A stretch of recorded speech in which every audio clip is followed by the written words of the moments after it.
Hello and welcome to another update video about Quant. Yeah, Quant has basically followed nicely the wave count here that I talked about in the previous video. As you might remember, if you've watched the last Quant video, we had a bit of a struggle here because Quant really, in this move down, it really did only touch my target area on the upside. Now, you know that these targets are always possible entry points, ideally spread throughout these areas here. At least that is what I'm normally looking at. Of course, this is never financial advice and you can eventually do what you want, but I can tell you where I personally think markets will reverse, and it did reverse here. It reversed here. I think then I didn't do another video here or whatever. I can't remember. No, I did do another video, but I think we were already up here somewhere. And in the last video, which was a few days ago, I made this my primary expectation that the low was already in here, that we would push higher to at least $126 because this was the 1.618 extension, and this eventually happened, right? Which is good because it means that we're following. No, it was 136. The 1.618 extension was the $136 level. You can see how nicely the market adhered to that. Now, what does that mean? That means we reacted to it quite strongly, which is good, which gives a good, but it's not too strong, that reaction. So it means we're probably in this wave 4 now, okay? And there should be one more leg to the upside. Would I buy this? If I wanted to buy this, it would be with a very small position because obviously the risk is now quite high. You're quite far away from key support. But nevertheless, you are in an uptrend. So the uptrend is going as long as it's going, and primary expectation is that we are now in this wave 4. And we can calculate here the targets for that. And we do this by taking the length of wave 3 here. And you can see we've already reacted perfectly to the 38.2% fib level. So that is sort of what I'm looking at here at the moment. In that we say, all right, the ideal level for a wave 4 retracement is always the 38.2% fib level. The maximum would be 116.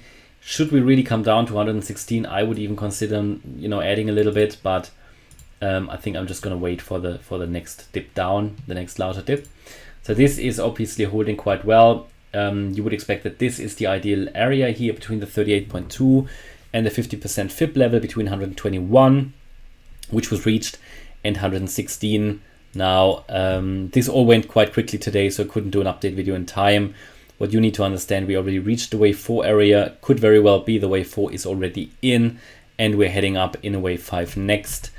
What would be a possible target for wave 5? Well, we can calculate that based on the assumption that wave 4 was already in. It's not confirmed that wave 4 was already in, but let's say we really bottomed here at around 121. Then a target would be, I'd be ideally looking at the $163 level for that. That would be a nice fifth wave here. It would theoretically be enough just to move above, in a 5-wave move above the wave 3. So we'd be looking here at 147, I think is the 1-to-1 ratio. That's sort of the first target. And then 163, that would be the stretch target. That would be ideal in my opinion. And then what would I do? I would then buy in wave 2. Because then we have a nice 1-2 setup and 1-2. This is exactly what we have with Ethereum as well. The problem is with it, or the difference is that Quant started earlier than Ethereum, the move up. Also for Quant, I originally anticipated one more dip here into this area. But remember, we talked here, I think it was on the 8th of September or something, about that descending wedge and a breakout to the upside, which eventually followed through nicely. I still wanted another dip down. In the end, you never know. I should have bought in here, as I always talk about these levels and ranges. But that's not a problem, Part of the game here is there's other cryptos as well, and there would always be another entry point. So it would be even better to have this 1-2 and 1-2 play out, and then this will be an area where I'm going to buy in. I can't tell you yet where the wave 2 dip will be, because we don't know how high wave 1 will really be, but I can give you an idea. So let's say we really go to around about $163, $164. Then we could say that this wave 2 might come down into the region between 126 and $103 again, right? The lower the better as a purchase price obviously closer to support. But yeah, that's where we are at, and I think again there will be one more move higher. Can't rule out that wave 4 will go a bit lower. You know, there is a scope all the way down to $116, but yeah, we already reacted to that area as well. At the moment, it's just sort of consolidating here. You know, as you can see, lots of volatility. Reacted quite well to it, to be honest. So yeah. And then we could start to move up from here. Confirmation to move higher really would be probably above that swing high, $130. If we break above that, then yeah, then we could push to that.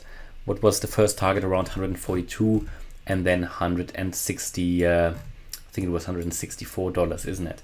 Yeah, that's my update about Quant. So hopefully you liked the update. If you did, please hit the like button, leave a comment, and subscribe. And if you really like the content, then please check out the channel membership. Thanks a lot for watching. Bye bye.